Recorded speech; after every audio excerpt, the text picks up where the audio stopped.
नहीं। Music by Tiya studio Areraj. Pandit ji के आगे अब काट नहीं।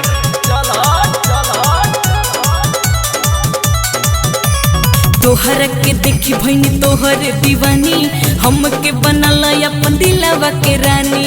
ए सुना सुना, तोहर के देखी भैनी तोहर दीवानी, हमके बनल अपन दिलवा के रानी।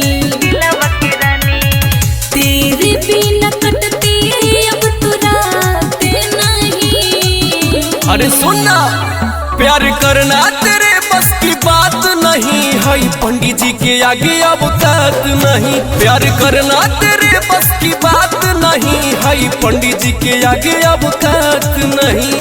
चला चला पंडित जी के आगे अब काट नहीं।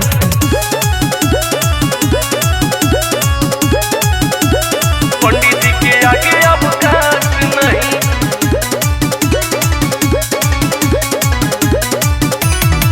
तोहर से प्यार कोइले बानी, देते नहीं धोखा हो। सुना करे जा लड़की के जात पर नहीं तनिको भरोसा हो। अच्छा अच्छा अच्छा, हाँ तोहर से प्यार कोइले बानी, देते नहीं धोखा हो।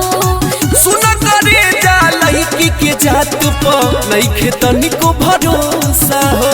तोहर सूरतिया को बानी लो भाई, तोहर ही प्यार में बानी पगलाई।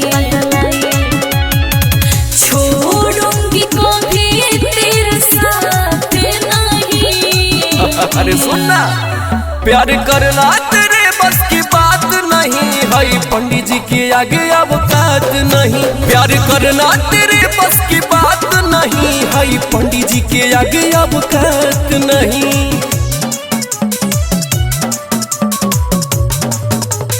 पंडित जी के आगे अब काट नहीं।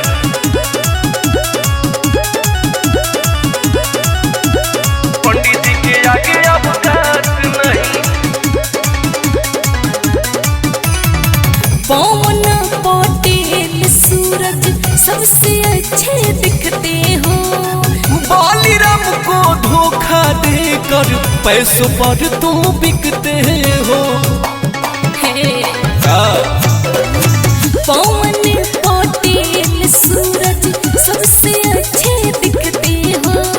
बालीराम को धोखा देकर पैसों पर तुम बिकते हो। प्यार के सौदा न होला कबो राजा, देर जनी करतनी बहिया में आजा।